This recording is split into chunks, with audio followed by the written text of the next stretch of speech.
Imaginez un pays qui, en 40 ans, multiplie sa production de poissons par 25. Un pays qui transforme des eaux salées et stériles en fermes aquacoles ultramodernes, générant des millions de dollars et qui a défié la Chine et devient le deuxième producteur mondial de poissons. Cette histoire n'est pas une fiction. C'est la révolution aquacole indienne, une transformation de 50 milliards de dollars que personne n'avait vu venir. Aujourd'hui, nous allons découvrir ensemble comment l'Inde a réussi l'un des plus grands miracles agricoles du XXIe siècle. Retournons en 1980. L'Inde produit alors moins d'1 million de tonnes de poissons par an. Les villages côtiers vivent de techniques de pêche ancestrales, transmises de génération en génération.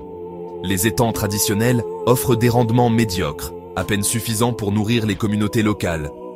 Le pays importe massivement pour nourrir sa population croissante. Pourtant, quelque chose d'extraordinaire se prépare dans les laboratoires et les ministères. Le gouvernement lance la mission Nil Kranti, la révolution bleue, pendant le 7e plan quinquennal de 1985. Un homme va changer la donne, le docteur Hiralal Chaudhuri, considéré aujourd'hui comme le père de cette révolution. Ce scientifique visionnaire développe des techniques révolutionnaires de reproduction induite qui permettent de contrôler l'élevage des poissons avec une précision scientifique. Ces méthodes ouvrent la voie à l'élevage industriel de poissons d'eau douce. Pour la première fois, les agriculteurs indiens peuvent produire du poisson comme on cultive du riz ou du blé. L'Inde vient de planter la première graine d'une transformation historique. Les décennies suivantes voient une croissance spectaculaire. La production d'aquaculture en eau douce a été multipliée par 10 entre 1980 et 2010. C'est une multiplication par 10 en 30 ans. Les méthodes scientifiques de reproduction se répandent dans tout le pays. Une nouvelle génération d'aquaculteurs émerge, formée dans les universités et les centres de recherche. Avançons jusqu'à aujourd'hui.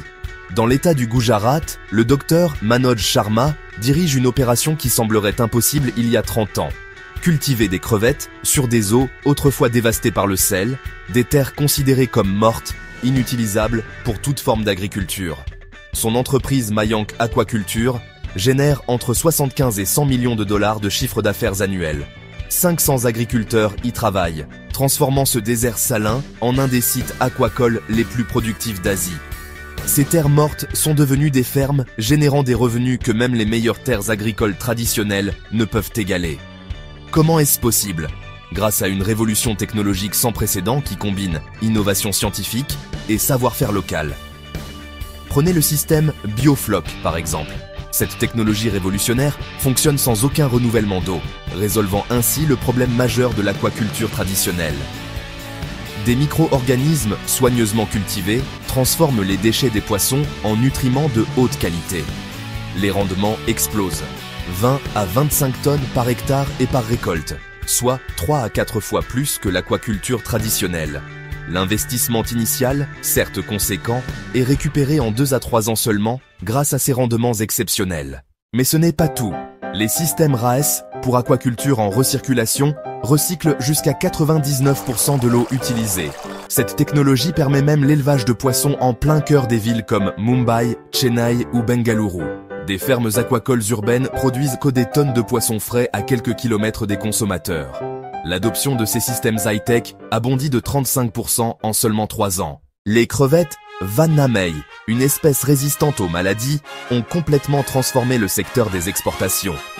Le Deshi Magur peut atteindre 300 grammes en 6 à 8 mois, avec des taux de survie exceptionnels.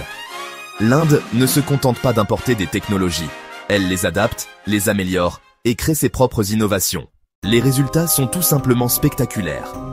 En 2024, l'Inde produit 18 millions de tonnes de poissons, une croissance spectaculaire depuis 1980. Laissez ce chiffre vous pénétrer, 2450% en 40 ans. Le secteur pèse désormais 50 milliards de dollars et les projections indiquent qu'il atteindra 70 milliards d'ici 2030.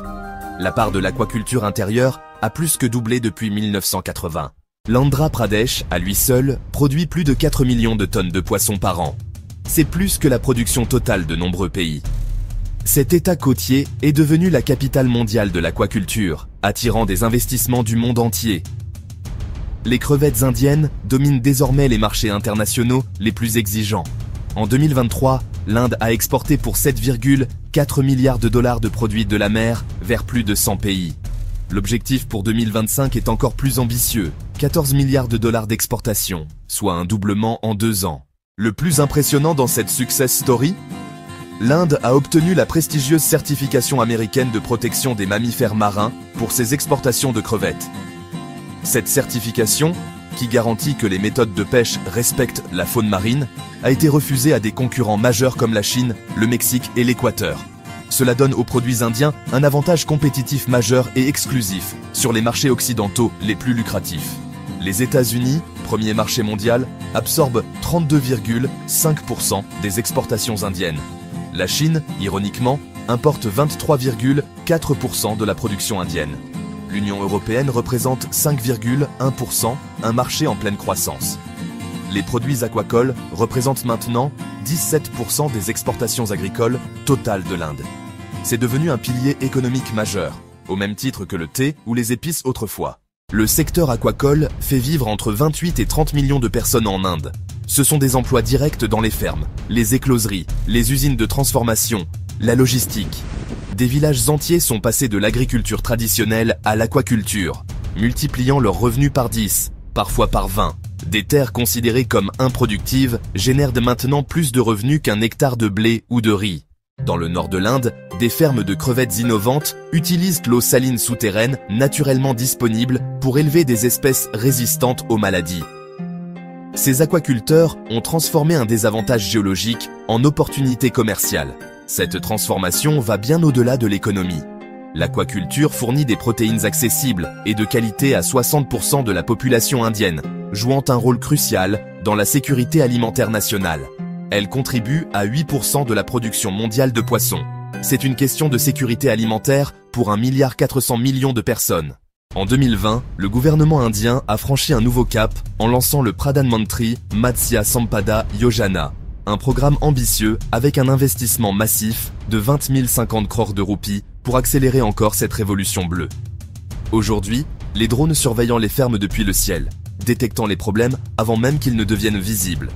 L'intelligence artificielle analyse les comportements des poissons et détecte les maladies 40% plus rapidement que les méthodes traditionnelles. Les systèmes d'alimentation automatisés optimisent chaque gramme de nourriture distribuée.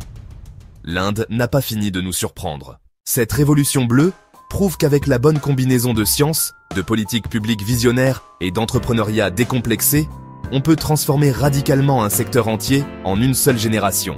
L'Inde a réussi ce que beaucoup d'experts jugeaient impossible, créer une industrie aquacole de classe mondiale sur des terres que personne ne voulait. Si cette histoire de transformation spectaculaire vous a fasciné, abonnez-vous immédiatement à la chaîne pour découvrir d'autres révolutions agricoles qui changent le monde en silence. Partagez cette vidéo avec tous ceux qui s'intéressent à l'innovation et à l'agriculture du futur. Et dites-nous en commentaire, quelle révolution agricole aimeriez-vous que nous explorions ensuite ?